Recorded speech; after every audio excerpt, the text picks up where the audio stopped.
बाकी पेरेंट्स को एक क्या सजेशन देना चाहेंगे? किसी भी माँ को आप कभी उसका बच्चा पालना मत सिखाइए। तो how as a parent they can deal with it?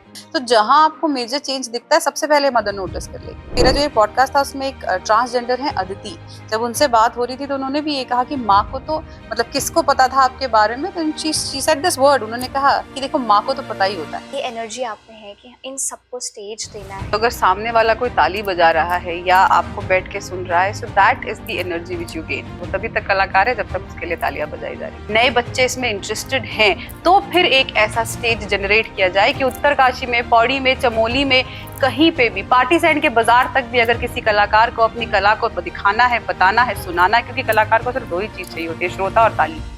Hello everyone, today we are with Dr. Prachi, the woman of modern Bharat. She's a multitasker, multi-talented woman and definitely influencing a lot of women out there. जानते हैं ma'am के बारे में उन्हीं के ज़बानी। Thank you so much, बहुत बहुत शुक्रिया आपका आज बुलाने के लिए।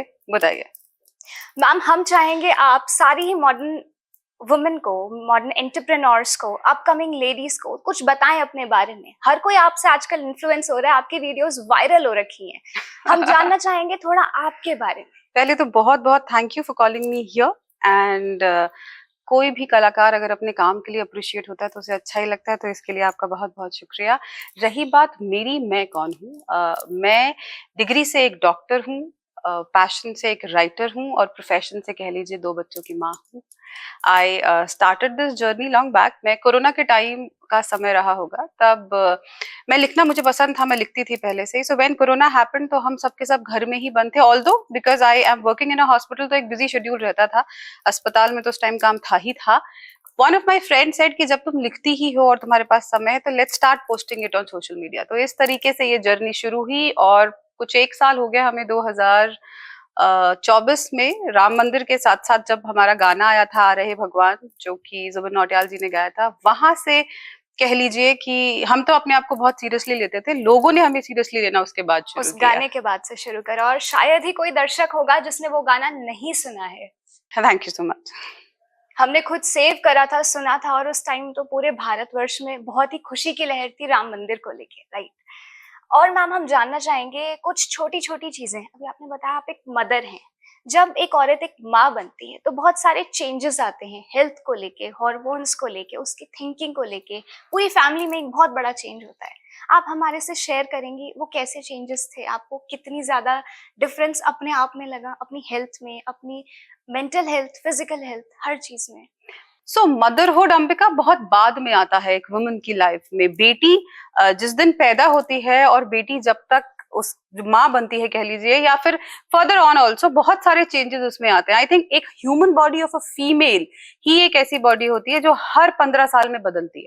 आप जब 15 इयर्स की एज अटेन करते हैं, और आजकल तो यंग प्यूबर्टी है, 13 साल की एज अटेन करते हैं, तो आप प्यूबर्टी की तरफ को बढ़ते हैं। आप में तब चेंजेस आते हैं, हार्मोनल चेंजेस आते हैं, इमोशनल चेंजेस आते हैं। आपके लिए एक बहुत नया, एक 13 साल के बच्चे के लिए बहुत नया होता है समझना कि व्हाट इज पीरियड शुरू होते हैं, तो बहुत नया होता है उससे एडजस्ट करना, उसे समझना।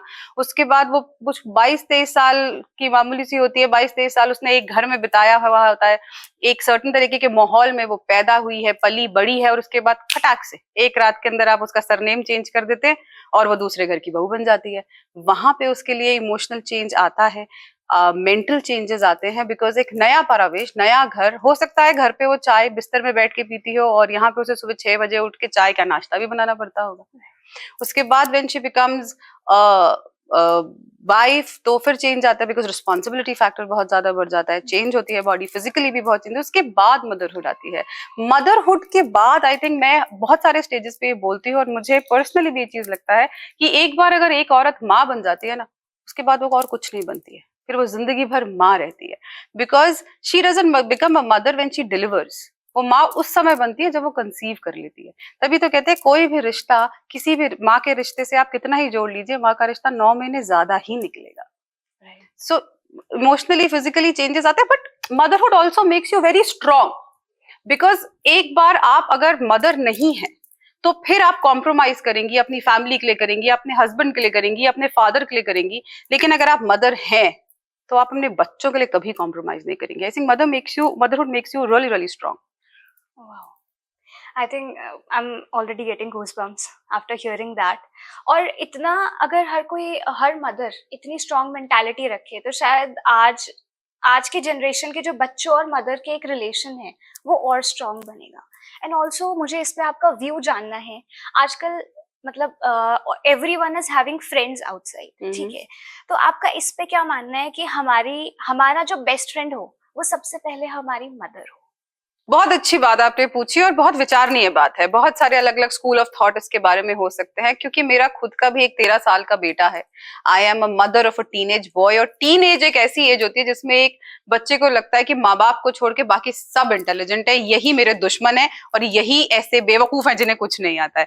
इनफैक्ट हमारी जनरेशन तो वो जनरेशन है जो अपने माँ बाप की भी सुनती थी और अब वो अपने बच्चों की भी सुनी रही है। हम दोनों तरफ से पिटने वाली जनरेशन है। But still answering to your questions, I strongly feel कि माँ बाप को ना अंबिका माँ बाप होना चाहिए।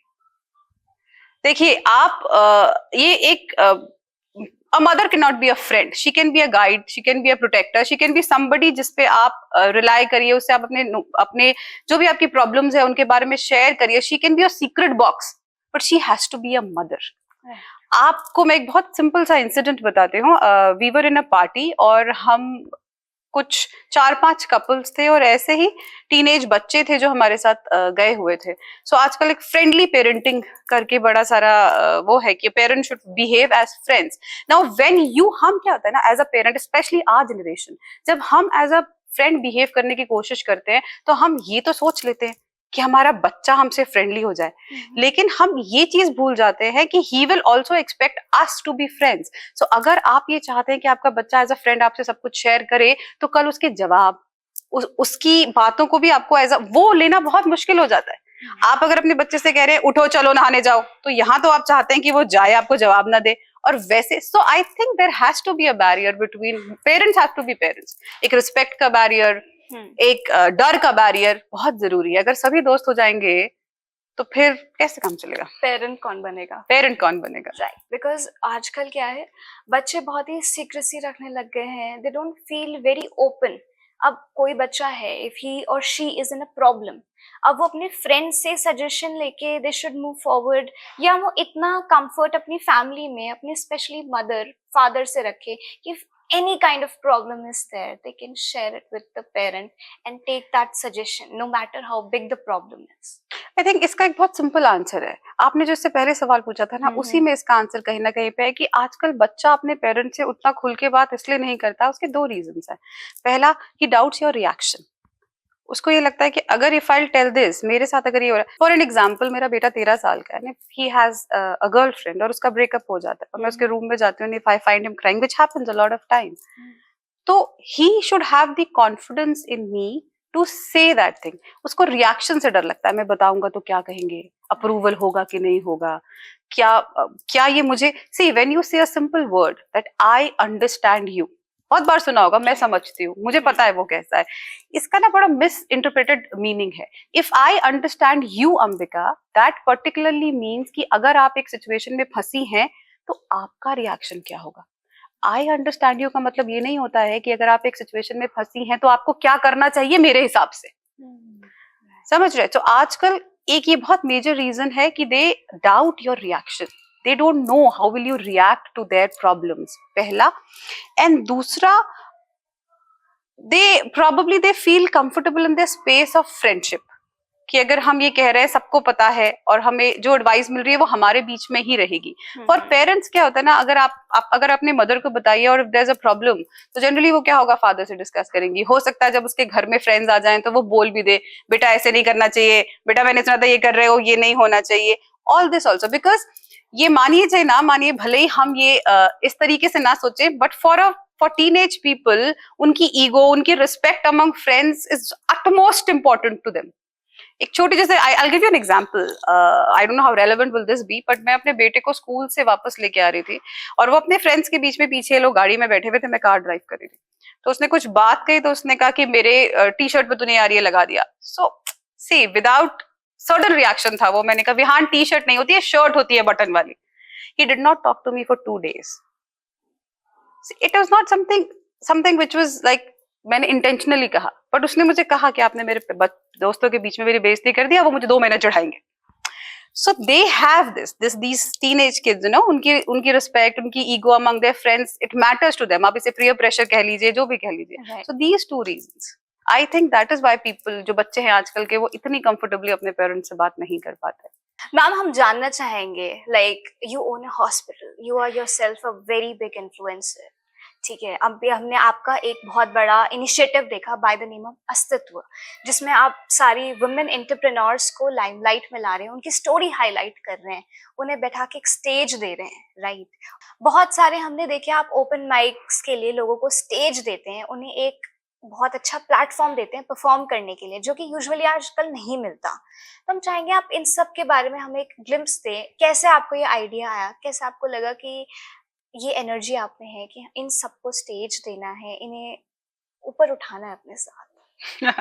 एनर्जी आप में है का सवाल बहुत सिंपल सवाल और बहुत अच्छा सा जवाब इसका मेरे पास है कि एनर्जी मेरे अंदर बिल्कुल नहीं होती है. लेकिन जब भी हम स्टेज पे चढ़ते हैं और कोई भी काव्य पाठ करते हैं या कभी भी हम कोई शो करते हैं, तो अगर सामने वाला कोई ताली बजा रहा है या आपको बैठ के सुन रहा है, so that is the energy which you gain. देखिए, आप समझिए कि अगर तालियां बंद हो जाती हैं तो कलाकार भी एक मैंगो इंसान, एक आम आदमी हो जाता है. वो तभी तक कलाकार है जब तक उसके लिए तालियां बजाई जा रही. सो वो एनर्जी होती है आपके अंदर. पहला आपका जो सवाल था. दूसरा आपने कहा ओपन माइक्स. जहां तक ओपन माइक की बात है, वो आइडिया मुझे कैसे आया, इसके पीछे एक बड़ी छोटी सी इंटरेस्टिंग स्टोरी है. एक सोसाइटी है प्राउड पहाड़ी. प्राउड पहाड़ी ने मुझे अपने एक ओपन माइक में एज अ जज इनवाइट किया था. तो जब मैं वहां पहुंची, ये कुछ 18-19 साल से लेके 24-25 साल तक के बच्चे हैं, लड़के लड़कियां, जिनकी ये सोसाइटी है और ये पहाड़ के लिए काम करते हैं. तो जब मैं यहाँ पहुंची, मुझे लगा ये एज ब्रैकेट ज्यादा से ज्यादा श्रृंगार रस पढ़ेगा. श्रृंगार रस समझती है, रोमांस, ठीक है, तो आशिकी पढ़ लेगा, उससे ज्यादा क्या पढ़ेगा. बट फॉर 3-4 आवर्स जो मैंने वहां पे गुजारे, उनमें से शायद 20% भी ऐसे नहीं थे जिन्होंने श्रृंगार रस यानी कि आशिकी पढ़ी. उन्होंने वीर रस पढ़ा यानी कि देशभक्ति पढ़ा. मंजू नेगी जैसे कलाकार मुझे पहली बार वहीं मिले. आयुष जैसे सूफी कलाकार मुझे पहली बार वहीं मिले. सो तब एक बार को मुझे लगा कि यार ये this is not a dead genre. ये कोई मरती हुई प्रथा नहीं है, ये सशक्ति हुई प्रथा नहीं है. नए बच्चे इसमें इंटरेस्टेड हैं, तो फिर एक ऐसा स्टेज जनरेट किया जाए कि उत्तरकाशी में, पौड़ी में, चमोली में, कहीं पे भी, पार्टी सैंड के बाजार तक भी अगर किसी कलाकार को अपनी कला को दिखाना है, बताना है, सुनाना है, क्योंकि कलाकार को सिर्फ 2 ही चीज चाहिए होती है, श्रोता और ताली. तो फिर हम एक लोकल लेवल पे तो एटलीस्ट एक ऐसा स्टेज बनाए जहां पे ये कलाकार आके परफॉर्म कर सके. सो दैट इज हाउ ये ओपन माइक स्टार्ट हुआ था. विजयवाड़ी इसका नाम इसलिए है बिकॉज विजय मेरे फादर का नाम है, और मुझे ये लगता है कि एक बेटी, स्पेशली एक बेटी, अपने पिता को क्या दे सकती है. जब तक कुछ देने की उम्र में वो आती है, तब तक तो उसे ब्याह के दूसरे घर पहुंच देता है, और दूसरे घर में जाने के बाद सारी चीजें उस घर की हो जाती है. तो वो क्या दे सकती है. तो मुझे इसीलिए लगा कि एक ऐसी चीज मैं बना पाऊं, एक ऐसा स्टेज, एक ऐसा प्रोडक्ट मैं बना पाऊं जिसमें मेरे फादर का नाम हो और यंग बच्चों से ऐसे जोड़ा जा सके. So that is how Vijayavani. तो ये पूरा डेडिकेशन आपके फादर को भी है, प्लस सारे उन यंग बच्चों को है जिन्हें शायद अभी तक स्टेज मिला ही नहीं. हाँ, सो यही मैं कह रही हूँ ना, कलाकार को सिर्फ 2 ही चीजें चाहिए होती हैं. और हमने अगर अस्तित्व की बात करी तो वो भी एक देखिए, वो मेरी अपनी लाइफ से भी कह लीजिए, और मेरी ही क्या, मेरे जैसे जितनी भी अपर मिडिल क्लास की जो लेडीज हैं जो काम कर रही हैं, उन सब की भी अनसेड, अनएक्नॉलेज्ड और अनरिकॉग्नाइज्ड प्रॉब्लम्स होती हैं. क्योंकि आप अगर एक फीमेल हैं तो आपके पास अनसेड जिम्मेदारियां हैं जिनसे आप एक कभी खुद भी पल्ला नहीं झाड़ेंगी, और दूसरा अगर आप उन्हें डेडिकेट करना भी चाहें तो सोसाइटी नहीं करने देगी. जिसमें से बच्चों की अपब्रिंगिंग, उनकी पेरेंट टीचर मीटिंग, उनके कपड़े, सर्दियों गर्म के कपड़े, घर का खाना, राशन, ड्राई क्लीन के कपड़े, आयरन के कपड़े, घर की गार्डनिंग, मतलब घर में जो काम कर रहे हैं उन लोगों की तनख्वाहें, उनका शेड्यूल, ये सब कुछ आप ही के जिम्मे आता है. ऐसा कोई नहीं होगा जिसमें फीमेल ये चीज ना देख रही हो. सो ये तो उसकी अनसर जिम्मेदारियां हमेशा रहती ही रहती हैं. इन जिम्मेदारियों के साथ if she chooses to do something else, जो कि उसका फैमिली बिजनेस नहीं है, she is not a part of something कि वो जा रही है अपने टाइम के हिसाब से और आ रही है, और कल उसे कोई एक चीज कह सकता है कि शौक के लिए काम कर रही है. She chooses to struggle for her own identity. She wants to be something of her own. तो उसके challenges बहुत unseen होते हैं, क्योंकि समाज को हमेशा यही लगता है कि इनको क्या कमी है, या इन्हें क्या दिक्कतें आई होंगी, इनका तो established परिवार है, इनके पास probably पैसा भी होगा कुछ लोगों के पास. तो वो unseen, unrecognized, unacknowledged जो problems वो face करती है, उनके बारे में है, उन प्रॉब्लम्स को लेके ये पॉडकास्ट था अस्तित्व, जिसमें we have about 12 leading ladies from different different professions in and outside Dehradun, जो अपने बारे में, अपनी चैलेंजेस, अपनी जर्नी के बारे में बात करते हैं। सो डॉक्टर प्राची, हमने आपके पूरे एक्सपीरियंस से जाना कि आपके 2 बच्चे हैं और आप इस बार डील कर रही है एक पूरे ही डिफरेंट एज ग्रुप्स के साथ। अब आप मुझे ये बताइए, हम बहुत ज्यादा देख रहे हैं कि आजकल छोटे बच्चों में depression, anxiety, being lethargic problems आ रही हैं। तो क्या आपको लगता है इतने छोटे बच्चों में भी डिप्रेशन और ऐसी एंजाइटीज और ये सब एक कॉमन चीज है? ये शायद एक अच्छी चीज है, नहीं है? सोसाइटी इसमें कैसे एक रीजन है, या आप एज अ मदर इन चीजों को कैसे देखते हैं? बिल्कुल ठीक कहा आपने। मेरे पास मेरे 2 बच्चे हैं जो 2 बहुत डिफरेंट एज ग्रुप्स में हैं। एक बहुत छोटी-सी है, 4 साढ़े 4 साल की बच्ची है, और एक 13 साल का मेरा टीनेज बच्चा, जिसके बारे में हमने पहले भी बात करी। अगर हम छोटे बच्चों में बात करें, तो देखिए, जहाँ तक हम मेंटल हेल्थ की बात करते हैं, जब से दिमाग है तब से मेंटल हेल्थ है। फ़र्क सिर्फ इतना है कि समय के साथ उसे रिकॉग्नाइज़ करना हम सीख गए हैं, और प्रॉब्लम सिर्फ इतनी है कि सोसाइटी अभी भी एक्सेप्ट नहीं करती है। देखिए, जैसे पहले हम अगर आप लगाएँ, तो आपने सुना होगा कि चाइल्ड लेबर घर पे ही होता था, बहुत सारी डेथ्स हो जाती थी, अब नहीं होती हैं उतनी। अब आपने सुना होगा बहुत सारे डायबिटीज़ के केसेज़ आने लगे हैं, तो लोग कहते हैं लाइफ़स्टाइल की वज़ह से। डेफ़िनिटली है, a part of it is there, but also because now they are diagnosed, now they are acknowledged.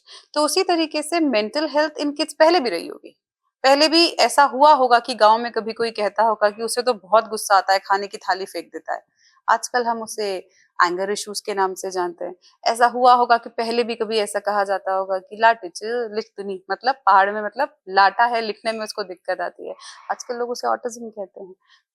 तब भी रहा होगा। What I want to say is that now it is diagnosed more, but yes, the problem was then also, the problem is today also. The point is कि आज हमारे पास approach है, और problem यह है कि सोसाइटी में एक्सेप्टेंस नहीं है। अगर आपका 12 साल का बच्चा घर आ रहा है और घर आते ही अपने कमरे में चला जाता है, खाने की उसकी डाइट कम हो गई है, आपको लगता है कम कम बात करता है, चुप चुप रहता है, ऐसा लगता है कि बिल्कुल ही, देखिए, छोटे बच्चे जिद करें, ये भी एक हेल्दी सिम्टम है, because at least they want something out of life.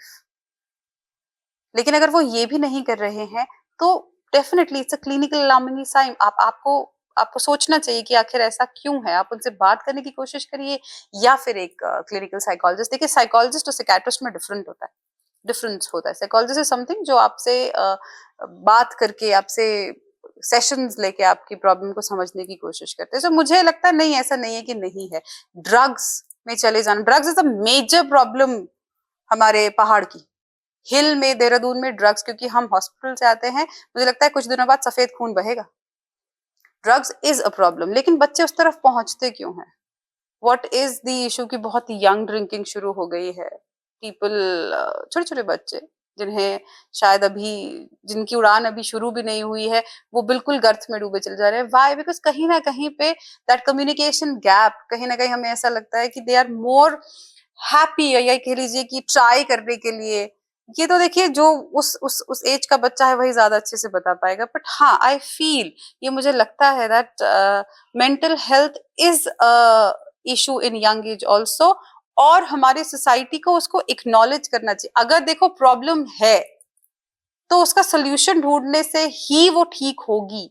उसको, ignorance is not bliss in case of mental health cases. और मेंटल हेल्थ भी एग्जिस्ट करती है, जैसे आपकी फिजिकल हेल्थ है। अगर आपको बीपी की प्रॉब्लम है और आप रोज सुबह उठ के बीपी की एक दवाई लाइफ लॉन्ग खाने में आपको ऐसा नहीं लगता है कि आपके कोई इशू है, तो अगर आपको कोई मेंटल हेल्थ इशू है और उसकी अगर आप सेशन लेते हैं लाइफ लॉन्ग, तो क्या फर्क पड़ता है? दोनों ही clinical, they help you live a better life. But वो एक्सेप्टेंस नहीं है सोसाइटी में। सो ये मुझे लगता है कि this probably is one of the points that I want to put forward. सो कैसे एज अ पेरेंट आप, मतलब फॉर एग्जाम्पल, आप बाकी पेरेंट्स को एक क्या सजेशन देना चाहेंगे कि अगर कुछ भी वो सिम्टम्स देखते हैं, तो how as a parent they can deal with it? Maybe they can step forward. अगर कोई भी वो सिम्टम ऐसा देखते हैं, बच्चा अगर कम्युनिकेट नहीं कर रहा है, या कोई भी प्रॉब्लम वो देख रहे हैं रेगुलरली कि ऐसा है, and that's a major change in the behaviour of the child, तो कैसे as a parent they can step forward, ताकि कोई कोई बड़ा स्टेप बच्चा ले, या कुछ कुछ भी उसकी लाइफ में अगर मेजर हो रहा है, how as a parent they can try to understand the child or how they can put themselves forward ताकि वो बच्चा उनसे खुल सके, शायद कहीं ना कहीं उनसे शेयर कर सके। आपके सवाल में ही जवाब है आपका। आपने कहा जैसे ही उनको मेजर बिहेवियर चेंजेस मिलते हैं, this is this is the point. देखिए, कोई भी किसी भी माँ को आप कभी उसका बच्चा पालना मत सिखाइए, आता है उसको। जिस दिन से वो बनती है उस दिन से उसे आता है। और जैसे कहते हैं ना कि हर पेयर अलग होता है, हर हस्बैंड वाइफ की केमिस्ट्री अलग होती है, उसी तरीके से हर पेरेंट की और उसके बच्चे का, उसके घर का माहौल, उसके घर का सही गलत सब कुछ अलग होता है। हर घर की लिमिट्स अलग होती है। कहीं पे 7 बजे बैन होता है, कहीं 10 बजे बैन होता है। कहीं पे घर पे एक तरह का खाना बनता है, कोई वेजिटेरियन हाउसेस होते हैं, कोई नॉन वेजिटेरियन हाउसेस होते हैं। सो आपको ही पता होता है कि आपके आपके बच्चे से इक्वेशन क्या है, किस तरीके का आपका माहौल है। आप पढ़ा कर रहे हैं उसे, आपके साथ मेजर घंटे बिताता है बच्चा, स्कूल में 4-5 घंटे, फिर दोस्तों के साथ या ट्यूशन में और 2-3 घंटे, बच्चा सारा घर पे ही गुजारता है बच्चा। तो जहां आपको मेजर चेंज दिखता है, सबसे पहले मदर नोटिस कर लेगी, सबसे पहले मदर नोटिस कर लेगी। मेरा जो ये पॉडकास्ट था उसमें एक ट्रांसजेंडर है अदिति, जब उनसे बात हो रही थी तो उन्होंने भी ये कहा कि माँ को तो मतलब किसको पता था आपके बारे में, तो शी सेड दिस वर्ड, उन्होंने कहा कि देखो माँ को तो पता ही होता है। क्यों कहा उसने? बिकॉज आपको पता होगा। So the moment you see a behaviour change, वो चुप चुप रहने लगे, जितनी बात करता था उतनी नहीं करे, खाने में उसको दिक्कत आने लगी, किसी चीज, किसी इंसान, किसी व्यक्ति की तरफ कंसिस्टेंट नो, स्कूल नहीं जाना, चाचा के घर नहीं जाना, बुआ से बात नहीं करनी, देर रादर देन जस्ट सेइंग कि यार इसकी तो आदत ही ऐसी है, ये तो स्कूल ही नहीं जाना चाहता, काम नहीं, try to know exactly problem क्या है। ऐसा नहीं है ना, it's not a one way thing. अगर बच्चा कुछ हो सकता है, सच में जिद कर रहा हो, मैं ये नहीं कहती हूँ कि नहीं हो सकता, बट आप एटलीस्ट पता तो करिए, उसके स्कूल जाइए, बात करिए, या किसी एक चीज की तरफ अगर कंसिस्टेंट नो है, for anything from wearing clothes to going to school to eating food to not going out in the playground, not trying to talk to one, avoiding one person, हो सकता है वो बुली कर रहा हो उसे, बुली इन अ मैनर जो वो आपको नहीं बता पा रहा है। आप सिर्फ सुनते हैं, हम जब सुनते हैं ना टीवी में कि 3 साल के बच्चे के साथ, 4 साल के बच्चे के साथ ऐसा हो गया, तो हमें लगता है यार ये बहुत बुरा है, लेकिन हम कभी इस चीज को एक्सेप्ट ही नहीं करते हैं, सोचते ही नहीं है कि हमारे आसपास भी ये हो सकता है, हमारे साथ भी ये हो सकता है। लेकिन ऐसा सच नहीं है, हो सकता है। सो बी अवेयर। अगर आपको कहीं पे भी लग रहा है कि एक किसी के आने से, किसी के हर जगह पे जाने पे, या जो हमने अभी बातें करी, ऐसा कोई चेंजेस है, सो स्टेप इन, अपने बच्चे से बात करिए। वो आपको अवॉइड करेगा तो भी क्या, उसका हाथ पकड़िए, माँ है आप उसकी, पकड़िए, उससे बोलिए, वो बताएगा, चाहे रोएगा पर बताएगा। It is in your hands till the time it gets out of your hand. So that was something जो शायद एक माँ के दिल से एकदम एग्जैक्टली बाहर आए हैं ये वर्ड्स।